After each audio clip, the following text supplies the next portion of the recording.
Mumbai metro line 2B DN नगर ते मंडाले याच्या उद्घाटनाकरता आपण सगळे लोक या ठिकाणी उपस्थित आहोत।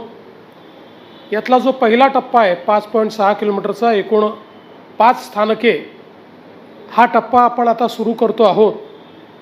याचा दुसरा टप्पा जो आहे तो 6.70 किलोमीटरचा असेल, त्यात 6 स्थानकं असतील आणि तो DN नगर अंधेरी ते सारस्वत नगर असेल। तिसरा टप्पा सारस्वत नगर ते चेंबूर असेल, हा 11.22 किलोमीटरचा असेल आणि याच्यामध्ये 8 स्थानकं असतील। असे हे तीनही टप्पे पूर्ण झाल्यानंतर एक प्रचंड मोठी कनेक्टिव्हिटी ही या ठिकाणी सुरू होईल। आणि विशेषतः आपण जर बघितला तर हा जो काही मेट्रो 2अ दक्षिणेकडील विस्तार आहे, त्याच्यामुळे मुंबई मध्य पूर्व आणि पश्चिम तसंच उत्तर दक्षिण अशी जोडणी अतिशय चांगल्या पद्धतीनं यातनं होणार आहे। आणि भविष्यात ज्यावेळी BKCला हे जोडलं जाईल, अंधेरी वांद्रे असं सगळ्या भागाला जोडलं जाईल, त्यावेळी निश्चितपणे एक मोठी कनेक्टिव्हिटी सर्व लोकांना या ठिकाणी मिळणार आहे। हार्बर लाईनची ही पहिली मेट्रो आहे की जी हार्बर लाईनला जोडते आहे, त्यामुळे त्याहीमुळे मला असं वाटतं की एक नवीन सुरुवात या मेट्रोच्या माध्यमातून होते। विशेषतः आपण जर बघितलं तर अतिशय चांगलं काम या मेट्रोचं झालेलं आहे। आपले जे.कुमारचे नलिन या ठिकाणी आहेत, गुप्ताजी आहेत, त्यांनी अतिशय मेट्रोमध्ये वेगवेगळ्या टप्प्यांमध्ये अतिशय चांगलं आणि वेगाने काम केलेलं आहे। हे जे सगळे स्टेशन्स आहेत हे IGBC प्लॅटिनम मानांकित अशा प्रकारचे स्टेशन्स आहेत। आपण जर बघितलं तर या ठिकाणी जास्तीत जास्त या स्टेशनची रचना जी केली आहे ती सूर्यप्रकाश या ठिकाणी यावा, कमीत कमी लाईट वापरण्याची आपल्यावर वेळ यावी, अशा पद्धतीनं याचं संपूर्ण रचना जी आहे ती केलेली आहे। आणि मगाशी आपण बघितलं की मंडालेचा जो डेपो आहे तो डेपो देखील इंजिनिअरिंगचा एक नमुना या ठिकाणी आहे, ज्याच्यामध्ये 2 मजली स्टॅबिलायझेशन्सच्या लाईन्स तयार केलेल्या आहेत।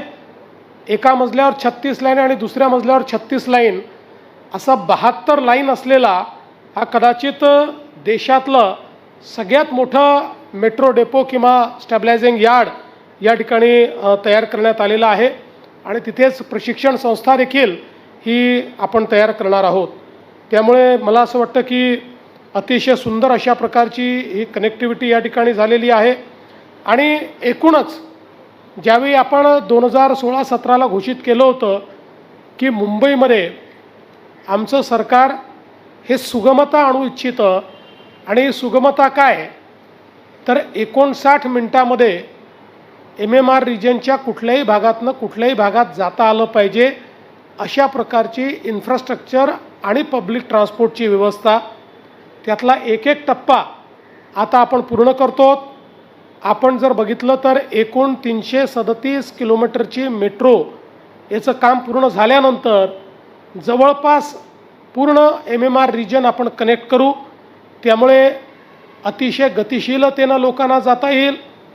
विशेषतः आपल्या सबर्बन रेल्वेवरचा जो काही लोड आहे तो लोड कमी होईल, कारण सबर्बन रेल्वेने 90 लाख लोक हे रोज प्रवास करतात, आपल्या मेट्रोने 70 लाख लोक अधिक प्रवास करू शकतील, त्यामुळे मोठ्या प्रमाणात तो लोड देखील पुढच्या काळामध्ये कमी होणार आहे। याच्यासोबत ज्या काही कनेक्टिव्हिटी रोडच्या आपण केलेल्या आहेत, मग त्या ठिकाणी जो आपला नॉर्थ कोस्टल रोड आहे वर्सोव्यापासनं दहिसरपासनं भाईंदर, त्यामुळे वेस्टर्न एक्सप्रेसवेला एक पूर्ण 100% पॅरलल रोड आपण तयार करतो।